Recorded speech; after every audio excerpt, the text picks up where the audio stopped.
Good morning, everybody. A little bit later than I expected, but I'm here now. If anybody has tips on keeping a small child, like a toddler, in bed, that'd be fantastic. I'm all ears for them. I've been struggling to keep him in bed so I can get work done because he's up as soon as I'm up. But we're working on it. So, a little bit later, but currently they're both entertained, so we're going to do this real fast. I don't like to waste anybody's time. I don't like to ramble, so I'm going to try and keep it short and to the pace. So, today's topic, how to find a provider that matches you and why this is important. So, quick little story. We'll call it the tale of two pregnancies. In the first pregnancy, the mother, did not interview anybody. She just kind of went with the flow. Her doctor should know the best, right? They will just went with whatever was suggested and went on. Didn't do any research, just kind of, they're supposed to know what they're doing, right? Pregnancy number 2. Same mother, researched everything. Researched the provider, researched different things that are done the entire pregnancy. Just did them all. Researched everything. Can you guess which pregnancy ended better, emotionally and physically, for the mother? Both resulted in live births, both very healthy children. The first one resulted in a year-long healing process of fighting for answers, of trying to get those answers, of changing providers, of seeking out someone postpartum to actually help with the healing. And even after she found that someone, it was 10 months postpartum at that point. 11 months, because it was November. And it still took a good almost 5-6 months before she actually physically started healing and physically seeing improvements in her pain. The physical pain, not just the emotional pain, because during this process she also learned that the emotions were tied into the physical pain. The second pregnancy came as a result of continued healing from the first. Thus, all the research that went into it. We researched everything. We took a different route. Totally different route. But that's what we needed. That's what God led us to. Thus, the stories of how Ively came to be and James. Yes, this is my story. And James, let's not do that. Good idea. Thanks. And it took me a long time to get to this point, but I am now grateful for the first pregnancy. Actually, it was the second. That's another story. Because it got to me the point of where I am now.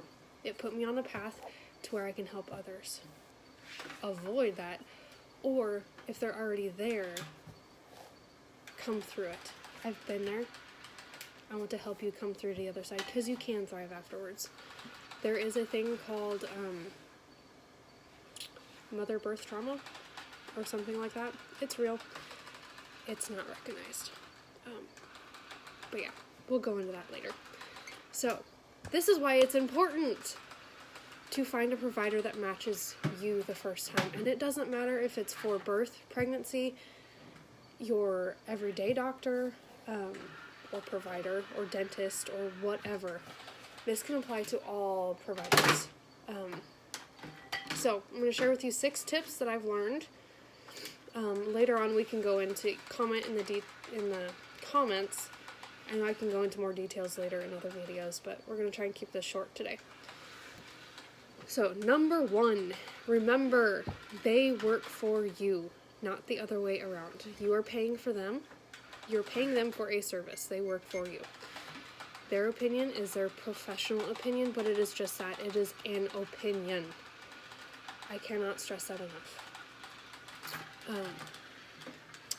Number 2, if you're walking into their office expecting to have to defend your position or an argument or a fight or disagreement, you got to find a new provider.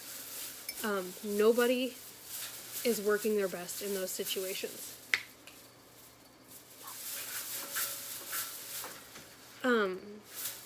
Nobody's working their best, and everybody's on edge, and that you can feel the tension when you walk into the room if you're already set on edge. So that's just kind of more of a tip of when you know you need to find somebody new. Interview, number 3. Interview your providers. They do this especially, or welcome this, for birth and pregnancy. We interviewed, well, the one we had before was kind of off the question, but we interviewed a lot, honestly. And that started with a huge long list of people, and as I did a whole lot of internet research on their different backgrounds, their different succession rates, finally boiled it down to two providers out of my giant list that I think might work. Hi. And of those 2, we interviewed both of them, asked lots of questions, and finally decided on the one. So, continuing with number 3. After you research, ask their questions, write down their answers, because you're not going to remember everything. Write down as you go, come with your list of questions, write them down as you go. Away from the office, go back home, on the way home, talk about the answers. Compare answers of the different providers. That's the way you're best. You're not going to make your best decision there in the heat of the moment. You just won't. Number 4, research it. Yes, research. Go to Google, go to Google Scholar. You will get the actual science there.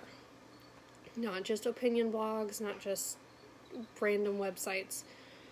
Go to the actual Google Scholar, whatever the topic, research. It's not hard, but it saves a lot of time, a lot of frustration on the back end. Number 5, compare your different professionals. There are lots of professionals in this world now.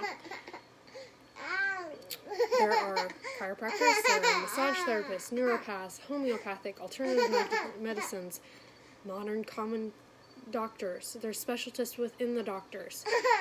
Compare them. What you are dealing with may not be, if you're dealing with a structural issue, going to your family doctor may not be the best route. Look at what you're doing, what you're dealing with. Go find somebody that matches. Google's a wonderful tool. Use it correctly. Number 6, ask questions and listen. Never stop doing this. The profession is always changing. There's more research coming out. Nobody can keep up with everything. I can't keep up with everything. I can't expect my doctor to keep up with everything. So ask questions. If they say something at an appointment that you're like, wait a minute, that contradicts what you told me earlier, ask. I'll be honest, I'm guilty. I don't do this very often because I don't like to cause conflict. I'm getting better about it. But ask. Say, no, wait a minute, you told me this at the last appointment. Like, has something changed? What's going on? Also, if they say something that you've researched and contradicts, ask. It's fine. Ask very politely. Say, hey, are you sure? Like, I read something somewhere about XYZ. Open the conversation, open the dialogue. Maybe they haven't heard this new thing yet. Doctors have lives. They live outside the office. Like, you can't expect them to know everything. Especially with all the new information coming in. Like, yeah. So, that's my 6 quick tips. I will post a link later that you can go in and like go back through and listen and watch, and actually these will all be written out for you. So, but yeah, that is the quick tips. Hope you guys are having a wonderful morning. I'm going to go motivate the one upstairs to finish getting dressed and get everybody outside before it gets cold. So, hope you have a wonderful day. This will live in the units afterwards, so it'll be quick to look up. And yeah, see you guys later.